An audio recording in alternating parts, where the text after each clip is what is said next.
네, 안녕하십니까. 김 선생의 서울 이야기를 전하는 강사 김효입니다. 오늘 이 시간에는 충정공 민영환대 죽첨이란 제목으로 말씀을 드려보도록 하겠습니다. 지하철 2호선과 5호선이 환승역에 해당되는 바로 이 충정로역을 나오게 되면 만나는 8차선 도로가 바로 이 충정로가 되겠습니다.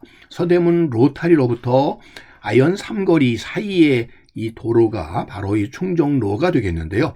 충정로가라는 명칭이 붙여지게 된 것은 해방 이후에 바로 오늘날도 이어지고 있는 충정로 2가와 1가라고 하는 이런 지역명에서부터 나오게 된 것인데, 이것이 일제강점기만 하더라도 죽첨정, 1정목, 2정목이라고 붙여져 있는 이 대경성 전도를 통해서 우리가 확인해 볼 수가 있는 것처럼 다케소의 신이치로라고 하는 일본 공사의 성씨를 따서 이 도로명이 정해졌다라는 것을 알 수가 있겠고요. 그렇게 된 이유는 바로 이 서대문에 가까이 있는 천연정 터와 그가 살고 있었던 집이 있었던 평동이 이 지역과 가깝기 때문이었다라고들 알려져 있습니다.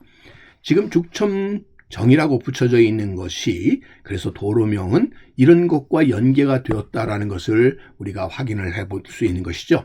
그래서 천연정이라고 하는 것은 일찍이 모하간 가까이에 있는 것으로 중국과의 이런 사신들이 드나들 때에 사용되었었던 공간이 되겠는데요. 이 천연동 자체가 일본의 공사관으로 이렇게 점거되게 되면서 이것 때문에 결국 청수관이라고 하는 것 자체가 소위 하나부사의 뒤를 이어서 일본 공사가 되었었던 다케소의 신이치로가 점거했었던 일본 공사관이었다라고 하는 인연 때문에 이 가까이에 있는 도로명이 그의 성씨를 따게 되었다라고 볼 수 있겠습니다. 한편으로 이 임시정부의 국내 청사가 된 것이 바로 이 죽첨장이기도 했는데요. 바로 그 평동에 그의 집이 있었기 때문이라고 해서 붙여진 명칭이 되겠는데요. 이 건물은 친일파의 건물이긴 했는데 이것이 대한민국 임시적 요인들이 국내에 귀국하면서 사용을 하게 되었고, 그러다 보니까 죽첨장이라는 명칭을 그대로 쓸 수 없어서 바로 이 다리 이름을 따서 경교장으로 변천해서 이 시기에 대표적인 민족 지도자들이 이승만의 이화장, 김규식의 삼청장과 더불어 김구의 경교장 해서 3대장 중에 하나로서 붙여지게 되었었던 것이 경교장이라고 하는 것을 알 수가 있겠습니다. 자, 이 경교장은 이제는 월남 대상원을 거쳐서 삼성병원 강북 삼성병원 자리로 돌아왔고, 현재는 서울의 역사박물관 분관으로 돌아오게 된 경교장이 바로 그것이라고 보면 되겠고요. 한편으로 이것이 충정로가 되면서 민영환의 동상도 이 안국동에서 이곳으로 옮겨오게 되었다라고 하는 것을 알 수가 있습니다.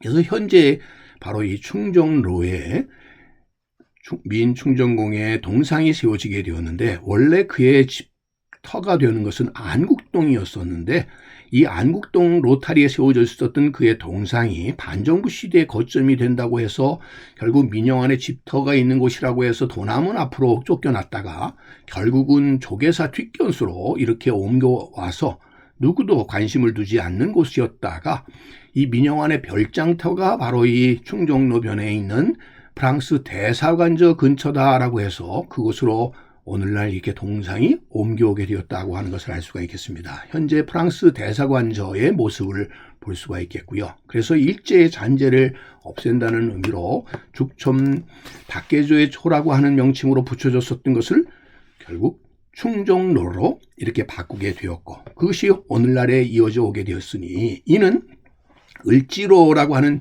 을지문덕에 따라서 이 고간의 마치라고 불렸었던 일본식 명칭이 을지로로 바뀐 것이라든지, 호흡마치가 충정로로, 메이지초가 명동으로, 다이와초가 퇴기로로 바뀐 것과 같은 이치라고 보시면 되겠습니다. 오늘날의 민영환 별장터 근처로 이 동상이 옮겨오면서 명실상부하게 충정로라고 하는 도로명으로 되돌아오게 되었던 바로 그 사연이 바로 이 민영환과 관련이 깊다라고 하는 것을 알 수가 있겠습니다. 자, 오늘 이 시간에는 지하철 2호선과 5호선의 역에 해당이 되는 바로 이 충정로역 있는 충정로라고 하는 도로명의 유래에 대해서 함께 알아봤습니다.